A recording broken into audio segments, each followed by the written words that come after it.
ابو طلحہ رضی اللہ عنہ نبی کریم صلی اللہ علیہ وسلم سے روایت کرتے ہیں، آپ صلی اللہ علیہ وسلم نے فرمایا، اس گھر میں فرشتے داخل نہیں ہوتے جس میں کتا اور تصویر ہو، یعنی تصویریں سامنے لٹکائی ہوئی ہوں۔ علماء کہتے ہیں کہ فرشتوں کا تصویر والے گھر میں داخل ہونے سے رک جانے کا سبب یہ ہے کہ یہ ایک حد سے بڑی ہوئی نافرمانی ہے اور اس میں اللہ تعالیٰ کی تخلیق کی مشابہت بھی ہے، یہ امام نووی نے کہا ہے، اور بعض تصاویر ان تصاویر کے مشابہ ہوتی ہیں جن کی اللہ تعالیٰ کے سوا عبادت کی جاتی ہے، ٹھیک ہے، یعنی بعض بتوں کی تصویریں ہوتی ہیں یا بعض تصویریں اس طرح کی دیویوں کی یا دیوتاؤں کی طرح کی ہوتی ہیں جن کی عبادت کی جاتی ہے، لوگ ان کو پوجتے ہیں، تو اس وجہ سے پھر ایسی تصویریں رکھنے کی تو اور بھی زیادہ شدید ممانعت ہے، اور باقی تصویریں اس سے مشابہ ہوتی ہیں، یعنی تصویر سے مشابہ ہے تو ہمارے دین میں اس سے منع کیا گیا ہے کہ اس کو ڈیکوریشن کے طور پر استعمال کیا جائے۔ اسی طرح کتے سے روکنے کی وجہ تو امام نووی کہتے ہیں، اور اس گھر میں فرشتوں کے داخل ہونے سے رک جانا جس میں کتا موجود ہو، وہ اس لیے ہوتا ہے کیونکہ کتا بکثرت نجاست کھاتا ہے، اور بعض کتوں کو شیطان بھی کہا جاتا ہے، جیسا کہ حدیث میں آتا ہے، اور فرشتے شیطانوں کے اپوزٹ ہوتے ہیں، تو جہاں شیطان ہو وہاں فرشتے جو ہیں وہ نہیں آنا چاہتے، اور اس لیے بھی کہ کتے کی بدبو بہت زیادہ گندی ہوتی ہے، تو گندی بدبو کی جگہ پر جیسے آپ کو معلوم ہے کہ مسجد میں لہسن پیاز وغیرہ کھا کے آنے سے منع کیا گیا ہے کیونکہ فرشتے جو ہیں ان کو اذیت ہوتی ہے، معلوم ہے نا یہ حدیث سب کو، ٹھیک، فرشتوں کو اذیت ہوتی ہے۔ اسی طرح ایسے کپڑے پہن کے آ جانا، اور ماشاءاللہ آپ سب لوگ مسجد میں بیٹھتے ہیں تو آپ لوگ بھی اس بات کا بہت خیال رکھیں کہ اگر آپ کو 2-3 دن ہو گئے نہائے بھی اور کپڑوں سے اسمیل آ رہی ہے تو اس حالت میں پھر یہاں نہ آئے، کیونکہ فرشتے جو ہیں ان کو اذیت پہنچتی، علم کی مجلسوں کو بھی فرشتے ڈھانپتے ہیں تو پھر وہ پرے ہوتے ہیں۔ اور اپنی ذاتی زندگی میں بھی خصوصاً خواتین جب پیریڈز وغیرہ ہوتے ہیں تو کپڑوں کی پرواہ نہیں کرتی ہیں، اپنی صفائی کا لحاظ نہیں رکھتی ہیں، اپنے انڈر آرمز انڈر لیگز بالوں کی صفائی وقت پر نہیں کرتی، جس کی وجہ سے پسینہ ساتھ شامل ہو جاتا ہے اور وہ گندی اسمیل آنے لگتی ہے انسان سے۔ تو ان چیزوں سے فرشتے جو ہیں وہ اذیت محسوس کرتے ہیں، تو کتے کی بھی جو نجاست ہے یا کتے کی بھی جو نیچر ہے اس کے اندر گندگی ہوتی ہے، اور فرشتے بری بدبو کو ناپسند کرتے ہیں، اس لیے بھی گھر کے اندر کتا رکھنا منع ہے۔ تو یہ ایک طرح سے سزا ہے کہ جس گھر کے اندر کتا ہوگا وہاں رحمت کے فرشتے داخل ہونے سے رک جائیں گے، اور ایسا شخص فرشتوں کے اس گھر میں داخل ہونے، فرشتوں کی دعاؤں اور فرشتوں کے اس کے لیے استغفار کرنے سے محروم ہو جاتا ہے، فرشتوں کی دعاؤں سے محروم ہو جاتا ہے، اور پھر فرشتے اس گھر کو بابرکت نہیں بناتے، یعنی فرشتوں کی وجہ سے گھر میں ایک برکت ہوتی ہے تو وہ گھر برکت سے محروم ہو جاتا ہے۔ اور جب فرشتے اس گھر میں داخل نہیں ہوتے تو وہ اس گھر سے شیاطین کی تکالیف کو بھی دور نہیں کرتے، پھر شیطان حاوی ہو جاتے ہیں، پھر شیطانوں کے اٹیک ہوتے ہیں اور طرح طرح کی بیماریاں بھی پیدا کرتے ہیں، ڈپریشن پیدا کرتے ہیں، اور جیسے جنات کے حملے ہوتے ہیں، گھر میں لڑائیاں جھگڑے فساد، آپس میں ہسبینڈ وائف کی نہیں بنتی، بچوں کے ساتھ نہیں بنتی، گھر میں ایک مستقل بے چینی ہے۔ تو اس کے پیچھے ایک ریزن یہ بھی ہو سکتی ہے کہ آپ کے گھر میں فرشتوں کی آمد و رفت منع ہے کسی بھی ایسی وجہ سے جس کا یہاں ذکر کیا گیا۔ ہاں یاد رکھیے، جہاں تک ان فرشتوں کا تعلق ہے جو اپنی ڈیوٹی پر ہوتے ہیں، جو رحمت کے فرشتے نہیں، دوسری آن ڈیوٹی فرشتے جیسے کرامن کاتبین ہیں، وہ موجود ہوتے ہیں، لیکن ظاہر ہے کہ وہ بھی خوش تو نہیں ہوتے ہوں گے نا۔ یعنی آپ دیکھیے، ہم نے اگر اسمیل والا لباس پہنا ہوا ہے، گندا لباس پہنا ہوا ہے، تو جو ہمارے کندھوں پہ فرشتے ہیں ان کو کتنی تکلیف ہوگی۔ کسی گندے بندے کے پاس کوئی دوسرا بیٹھ جائے تو کلاس میں یا ویسے یا جس کے منہ سے اسمیل آ رہی ہو تو کتنی اذیت ہوتی ہے، انسان کی کنسنٹریشن ہی ختم ہو کے رہ جاتی۔ تو اس سے پھر کندھوں والے فرشتوں کو بھی، کندھے پہ بیٹھتے ہیں جہاں بھی اللہ جانتا ہے، تو بچپن سے چونکہ ایک بات کہی گئی تو وہ ذہن میں ایسی بیٹھی ہوئی ہے کہ ابھی تک کرامن کاتبین اور کندھے ساتھ ساتھ آتے ہیں۔ تو دائیں اور بائیں کی بات ہے بیسیکلی، یعنی دونوں طرف ہوتے ہیں۔ دوسرا یہ ہے کہ جیسے روح نکالنے والے فرشتے ہیں، وہ بھی اگر کسی کی جان نکالنی ہو تو اینما تکونوا یدرککم الموت، وہ فرشتے اس لیے نہیں رک جائیں گے کہ ان کے گھر میں تصویر ہے یا کتا ہے، لیکن یاد رکھیے کہ اس وقت بھی پھر رحمت کے فرشتے اندر نہیں آئیں گے جان لینے کے لیے۔ تو اس لیے اگر آپ کسی ہاسپٹل میں بھی ہوں، بعض اوقات کھانے پینے کی چیزوں یا اس کے اوپر بھی تصویریں بنی ہوئی ہوتی ہیں، میگزینز بڑے ہوتے ہیں، ایسی سب چیزوں کو یا ڈھانپ دینا چاہیے، ریموو کر دینا چاہیے وہاں سے۔ تو بہرحال اس حدیث سے پتہ چلتا ہے کہ گھروں میں تصاویر اور کتا رکھنے کی ممانعت ہے، اور اس کی دلیل ایک اور حدیث سے بھی پتہ چلتی ہے جس میں جبریل علیہ السلام ایک مرتبہ حضور صلی اللہ علیہ وسلم کے پاس آنے والے تھے لیکن وہ نہیں آئے۔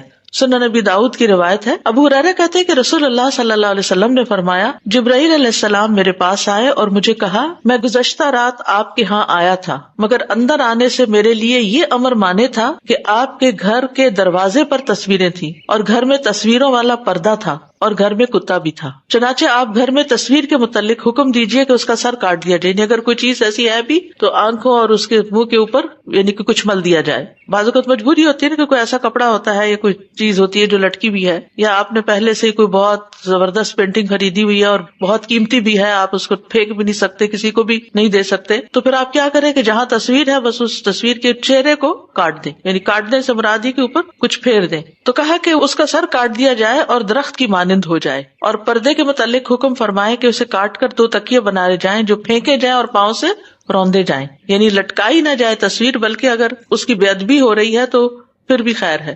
یعنی جیسے بچوں کا وہ بیڈنگ وغیرہ جو ہوتی ہے تو اس کے اوپر پیشاب بھی کر دیتے ہیں یا ویسے بھی وہ نیچے آ رہے ہیں, پھر بھی احتیاط یہی ہے کہ اس میں ایسے کارٹونز اور پکچرز نہ ہوں. بچوں کو نیچر سے جیسے سینریز وغیرہ ہیں, پھول ہیں اور درخت ہیں, ایسی چیزوں سے زیادہ مانوس کرے. اور کتے کے متعلق فرمائیے کہ اسے نکال باہر کیا جائے. چنانچہ رسول اللہ صلی اللہ علیہ وسلم نے ایسا ہی کیا. صحیح مسلم کی روایت میں آتا ہے جبریل علیہ السلام نے رسول اللہ صلی اللہ علیہ وسلم سے وعدہ کیا کہ وہ ایک خاص گھڑی میں ان کے پاس آئیں گے. چنانچہ وہ گھڑی آ گئی لیکن جبریل علیہ السلام نہ آئے. اس وقت آپ کے ہاتھ میں ایک عصا تھا. آپ نے اسے اپنے ہاتھ سے نیچے پھینکا اور فرمایا نہ اللہ اپنے وعدے کی خلاف ورزی کرتا ہے نہ اس کے رسول یعنی فرشتے خلاف ورزی کرتے ہیں. پھر آپ نے دھیان دیا تو آپ کی چارپائی کے نیچے کتے کا ایک پلہ تھا. تو آپ نے فرمایا اے عائشہ یہ کتا یہاں کب گھسا؟ تو انہوں نے کہا اللہ کی قسم مجھے بالکل پتہ نہیں چلا. چنانچہ آپ نے حکم دیا تو اس پلے کو نکال دیا گیا. پھر جبریل علیہ السلام تشریف لے آئے تو رسول اللہ صلی اللہ علیہ وسلم نے فرمایا آپ نے میرے ساتھ وعدہ کیا تھا, میں آپ کی خاطر بیٹھا رہا لیکن آپ نہیں آئے. تو انہوں نے کہا آپ کے گھر میں جو کتا تھا مجھے اس نے روک لیا. بے شک ہم ایسے گھر میں داخل نہیں ہوتے جس میں کتا ہو, نہ اس گھر میں داخل ہوتے ہیں جہاں تصویر ہو. اور جہاں تک کتا رکھنے کا تعلق ہے تو صرف یہ نہیں کہ فرشتے نہیں آتے بلکہ اور نقصان بھی ہیں. کتا رکھنے سے نیکیوں کے 2 قرات کم ہو جاتے ہیں. حدیث میں آتا ہے, صحیح مسلم کی روایت ہے, جس گھر والوں نے جانوروں کی حفاظت یا شکاری کتے کے علاوہ, یہ 2 الاؤڈ ہیں, گھر کی حفاظت جیسے باہر گیٹ کے پاس ہے, آؤٹ سائڈ ہے, اور شکاری کتا جس سے شکار کیا جاتا ہے, وہ تو قرآن میں اس کے بارے میں آتا ہے کہ اس کا پکڑا ہوا شکار بھی حلال ہے, یعنی اس کے اپنے ایک کام کی وجہ سے. یعنی اللہ تعالیٰ نے کتوں کو بیکار نہیں پیدا کیا, ان سے بہت سے کام لیے جاتے ہیں. اگر آپ گننے لگے تو کئی ان کے فائدے بھی ہیں, لیکن کتے اس کام کے لیے نہیں کہ آپ گھر میں ان سے کھیلنا شروع کر دیں یا پالنا شروع کر دیں. وہ جن کاموں کے لیے اللہ نے بنایا ہے وہی کام ان سے لیے جائیں. فرمایا جس گھر والوں نے جانوروں کی حفاظت یا شکاری کتے کے علاوہ کتا رکھا تو ان کے عمل سے ہر دن 2 قرات کم ہوتا ہے, 2 پہاڑوں کے برابر نیکیاں مائنس ہو جاتی ہیں. تو شکار یا کھیتی باڑی کی حفاظت یا گھر کی حفاظت کے لیے باہر کی طرف کتا رکھنے کی اجازت ہے, اسے گھر سے باہر باندھا جائے. اور اسی طرح یعنی کہ کالا کتا جو ہے وہ خاص طور پر شیطان ہوتا ہے تو اس کو اوائڈ کیا جائے. پردے پہ تصویر نہ ہو, پردے سے گدے سی لیے جائیں کیونکہ گدا نیچے بچھانے کے کام آتا ہے اور پھر اس کے اوپر کپڑا مزید بھی بچھ جاتا ہے تو وہ کور ہو جاتا ہے. تو جو چیز کور ہو جائے, اخبار, رسالے, کتابیں, کئی چیزیں ہیں. لیکن مجھے یہ سمجھ نہیں آتی کہ ہم فون کے ڈسپلے پر کیوں تصویر لگاتے ہیں بچوں کی یا کسی کی. اس سے کیا نقصان ہوتا ہے کہ بعض اوقات رات کو آپ کا الارم بجتا ہے تو ساتھ فرشتوں کے حاضر ہونے کے وقت آپ کی تصویر سامنے آ جاتی ہے. یا پھر افسوس سے کہنا پڑتا ہے کہ بعض قراءات اتنی مؤثر ہوتی ہیں لیکن اگر آپ یوٹیوب پر ان کو پلے کریں تو اوپر ان کی تصویر آ رہی ہوتی ہے. تو میں تو پھر کبھی ٹیشو پیپر اوپر رکھ دیتی ہوں فون کے یا کچھ, کہ کم از کم اگر تلاوت لگی ہوئی اور میں اس کو سن رہی ہوں تو فرشتے تو حاضر ہوں. سنن ابی داؤد کی روایت میں آتا ہے رسول اللہ صلی اللہ علیہ وسلم نے فرمایا ہر نشہ آور چیز حرام ہے. جس چیز کا فرق نشہ آور ہو تو اس کا ایک چلو بھی حرام ہے. فرق یعنی بڑی کوانٹٹی تو اس کا چھوٹا حصہ بھی. 3 سا وزن جس میں آتا ہے وہ فرق کہلاتا ہے. اسی طرح انرجی کے لیے, طاقت حاصل کرنے کے لیے بھی نشہ دلانے والی چیزیں حرام ہیں. دیلم ہمیری رضی اللہ عنہ روایت کرتے ہیں میں نے رسول اللہ صلی اللہ علیہ وسلم سے سوال کیا اور کہا اے اللہ کے رسول, بے شک ہم سرد علاقے کے لوگ ہیں, ٹھنڈے علاقوں میں رہتے ہیں, ہمیں پرمشقت کام کرنا پڑتا ہے. ہم اس گندم سے ایک مشروب بناتے ہیں جس سے اپنے کام میں طاقت حاصل کرتے ہیں اور اپنے علاقے کی سردی کا دفاع کرتے ہیں. آپ نے فرمایا کیا یہ مشروب نشہ دیتا ہے؟ میں نے کہا جی ہاں. آپ نے فرمایا تو اس سے بچو. میں نے عرض کیا کہ لوگ تو اسے نہیں چھوڑیں گے. آپ نے فرمایا اگر وہ نہ چھوڑے تو اس پر ان سے قتال کرو. یعنی پھر ظاہر ہے کہ یہ اللہ کے دین کے خلاف بات جاتی ہے. پھر اسی طرح یہ کہ شراب کی کئی قسمیں ہوتی ہیں تو ہر قسم جس میں نشہ ہو وہ حرام ہے. عمر رضی اللہ عنہ کہتے ہیں کہ جب شراب کی حرمت نازل ہوئی تو اس وقت یہ 5 چیزوں سے تیار ہوتی تھی: انگور, کھجور, شہد, گندم اور جو سے. اور شراب یعنی خمر سے مراد ہر وہ چیز ہے جو عقل پہ پردہ ڈال دے، عقل کو چھیڑ دے. اسی طرح شراب سے سرکہ بنانے کی حرمت ہے، یعنی سرکہ ویسے اپنے طریقے سے بنایا جائے لیکن شراب سے نہیں.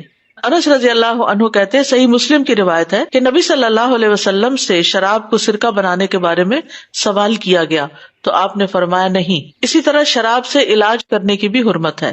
آپ نے فرمایا کہ یہ دوا نہیں بلکہ دا ہے. دا کا مطلب بیماری ہے. شراب جو ہے اس سے متعلق بہت سخت وعیدیں آئی ہیں ہمارے دین میں.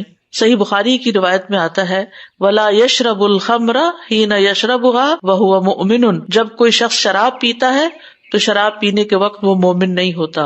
پھر جنت سے محروم کرنے والا فعل ہے. نبی صلی اللہ علیہ وسلم نے فرمایا شراب کا عادی جنت میں داخل نہیں ہوگا. اس کو ام الفواحش اور اکبر الکبائر کہا گیا.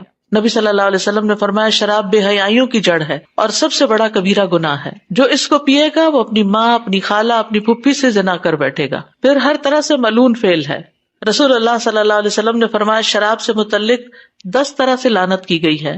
خود شراب کی ذات پر، اس کو نچوڑنے والے پر، نچڑوانے والے پر یعنی جو آرڈر کرے، اس کے بیچنے والے پر، اس کے خریدنے والے پر، اس کے اٹھانے والے پر، جس کے پاس لے جائی جائے اس پر، اس کی قیمت کھانے والے پر، اسے پینے والے پر، اس کے پلانے والے پر. اسی طرح ایک اور حدیث میں شراب کو ہر شر کی کنجی بتایا گیا، یعنی اس سے ایک نہیں بے شمار خرابیاں پھوٹتی ہیں.